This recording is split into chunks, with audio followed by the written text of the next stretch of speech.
Welcome in again to another episode of the Crypto Dojo Show, where we discuss everything that you should know about the world of crypto. And in today's session, what I want to discuss is, or what I want to stay on the topic of, is the Fit 21 act that has passed the House. I got a couple of quick videos that I want to show. And this is, again, frame of reference phenom. We have to have a frame of reference to help us develop our understanding when we're talking about digital assets, distributed ledgers, blockchain, cryptocurrencies, tokens, coins, and everything else that is a part of this ecosystem that is being developed. So I'm gonna run through these two videos real quick. I found them very informative, and let's get right into it. Oh, this first video is from the Financial Services Committee. This is from the this is from the Financial Services Committee. So boom, let me gotta blow this up. Yeah. Sam Bankman-Fried, arrested in the Bahamas, set to face a judge this morning after U.S. prosecutors filed criminal charges in connection with the multi-billion-dollar collapse of his crypto company. It's crypto's shining moment. A D.C. court ruling that the SEC was wrong to deny asset manager Grayscale's ETF proposal. It could be paving the way for the first ever spot Bitcoin exchange-traded fund. Breaking news, the SEC now filing suit against Coinbase in Manhattan federal court. It says Coinbase has operated as an unregistered broker since at least 2019. Under SEC Chairman Gary Gensler's leadership, the U.S. digital asset ecosystem has been mired by dysfunction and uncertainty. Woefully inadequate guidance and regulation by enforcement have led to turmoil in the marketplace, driving innovation offshore and jeopardizing critical consumer protections. To address this gap in regulatory clarity, lawmakers from the House Financial Services and Agriculture Committees teamed up to deliver an unprecedented joint effort to create a market structure for digital assets, the Financial Innovation and Technology for the 21st Century Act. Fit 21 will ensure consumer protection in the marketplace. It is in Congress's interest to remedy the dispute between the CFTC and the SEC amidst $1 trillion of consumer harm. Foreign actors operating here domestically and consumers having their money taken. So we need to clarify this for consumer protection. Under this bill, Americans can feel comfortable engaging with digital assets, knowing that this ecosystem is being brought under a time-tested regulatory umbrella. Foster innovation in the U.S. digital asset ecosystem. What we decide to do in this Congress this year will shape whether or not the digital asset ecosystem has the opportunity to thrive here in the United States. But right now, there's not a workable framework in place for digital asset issuers and intermediaries to be regulated effectively by the SEC or the CFTC. We finally have the opportunity to harness and embrace this next generation of technology here in the United States, and we must seize this opportunity. End regulation by enforcement. The SEC and the CFTC have created an impossible situation where the same firms are subject to competing enforcement actions by the two different agencies. Absent legislation, our regulators are only pushing entrepreneurs, developers, and job creators offshore out of the U.S. system. We have a responsibility to protect our constituents. There are glaring gaps in consumer and investor protections, and regulation by enforcement does nothing to fill that gap. On one hand, we've seen bipartisan votes in Congress and this committee to provide clear rules of the road and real consumer protection. And on the other, we've seen your ad hoc regulation by enforcement approach to digital assets on a losing streak in the courts. Promote American leadership in financial technology on the world stage. For more than a century, America has been the global leader in technology innovation, invention, and adoption.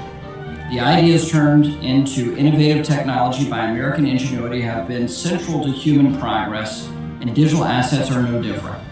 We have an opportunity to lead globally in designing a future digital economy powered by digital assets that advance American values of privacy, individual sovereignty, and free markets.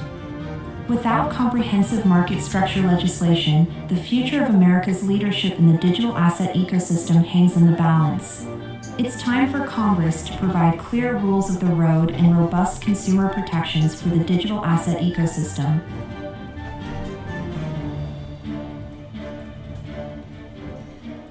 And so, all of that being said, this short 4-minute video is powerful because it's a signal that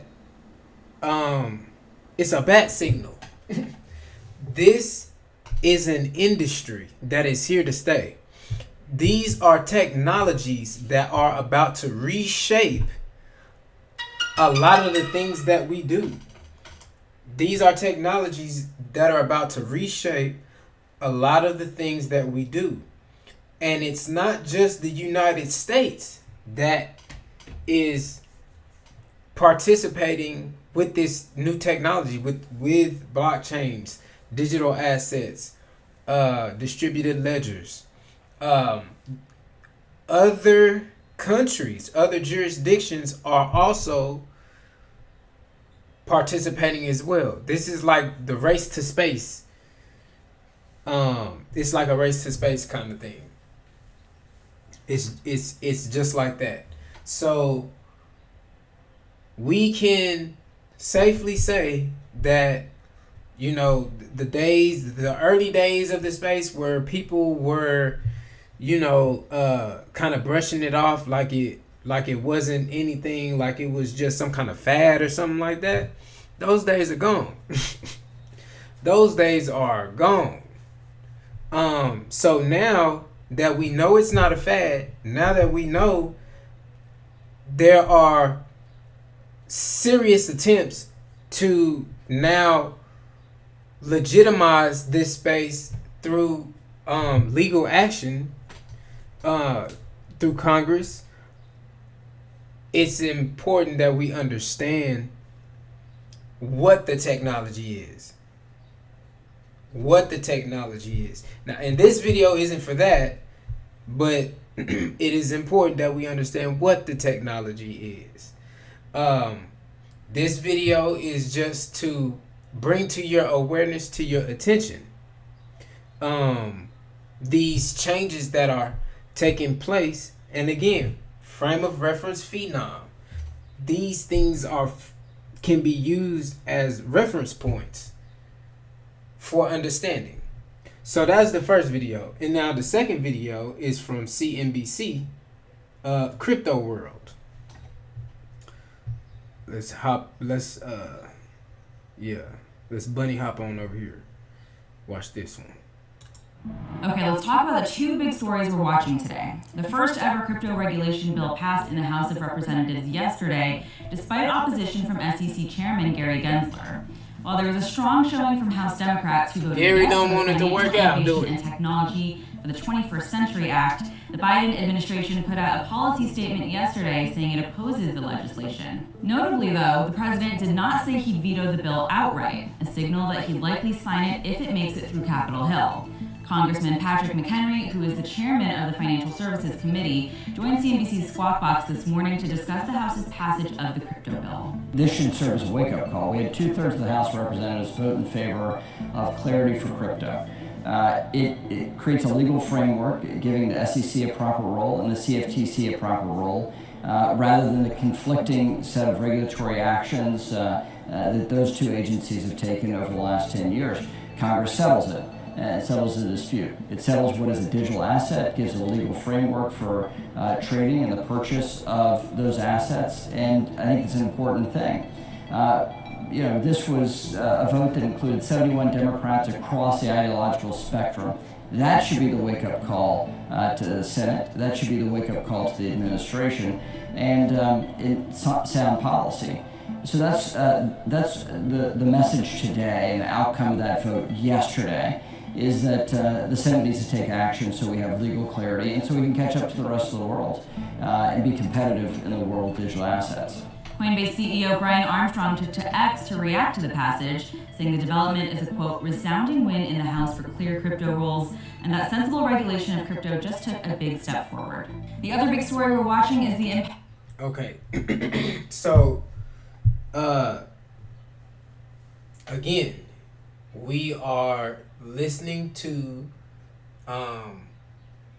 not old Blow Joe down the street, not, not the old wino, not the,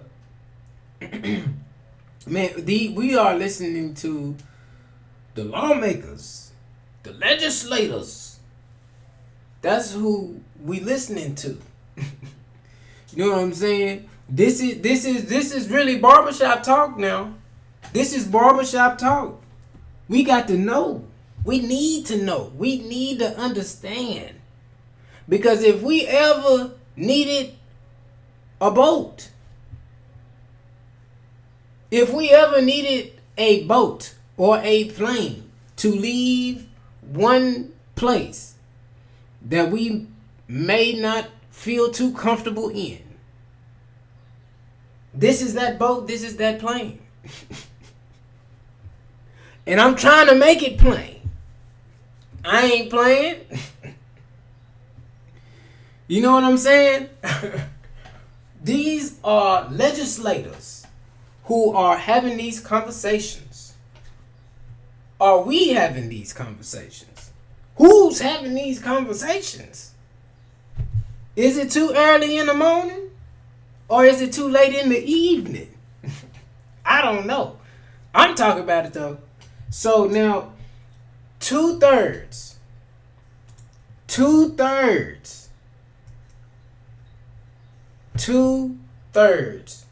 of elected officials voted in favor of this act.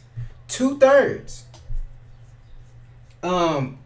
That's what Mr. McHenry said. He also said that we need to catch up to the rest of the world.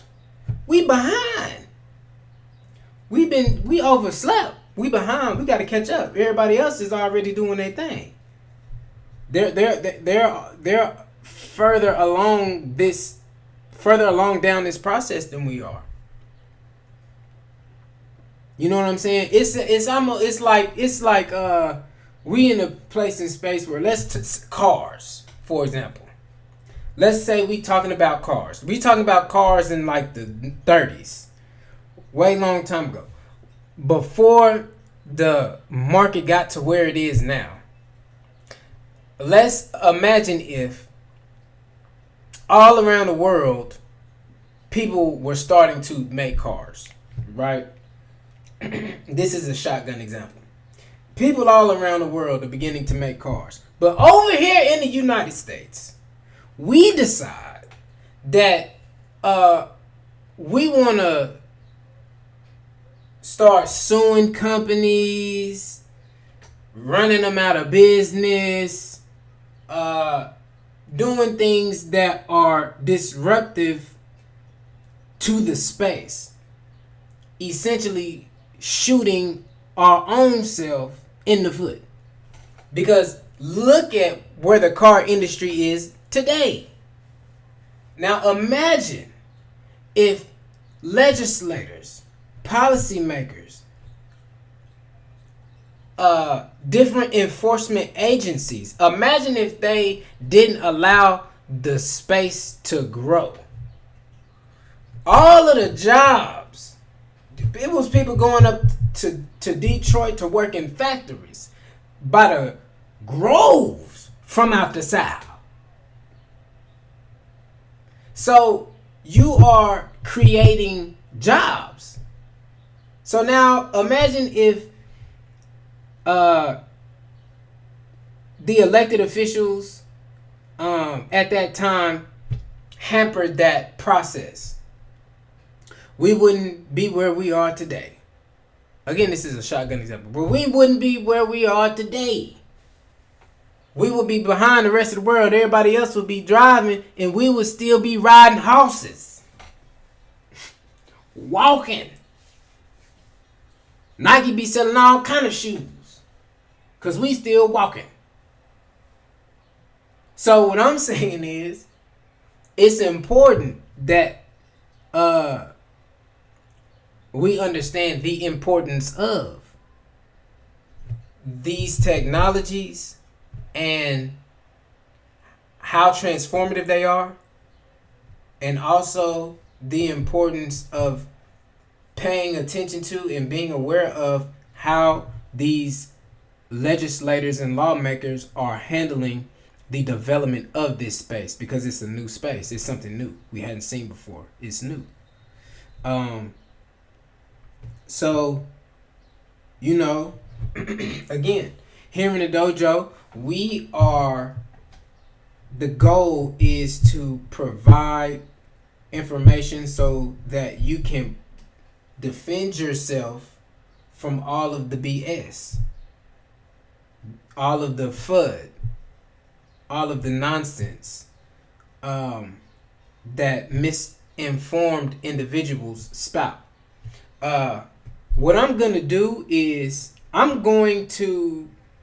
because they have the whole hearing where they had the vote, they have that whole thing, and what I'm gonna do is I'm a play by play. I'm gonna play it, and as they're having a conversation, I'm gonna drop in my 2 cents. I'm gonna give a play by play, because it's important that we understand who's standing on what, who's sitting down, everybody who is involved in these votes. It's important to understand, okay, I see what you're doing. So I think I'm gonna do that. But yeah, so yeah, this here in the dojo, that's what we do. We equip you. We equip you so that you can defend yourself from the FUD, but then you can also attack situations that require you to move and act on. And having the best information will allow you to act in the most effective way. And so, with that being said, if you appreciate the information that is being disseminated here, drop a like, subscribe. Definitely trying to grow the channel. So share with a friend, a family member. And as always, I do appreciate all you dojers for tuning in to the Crypto Dojo Show, where we discuss everything you should know about the world of crypto.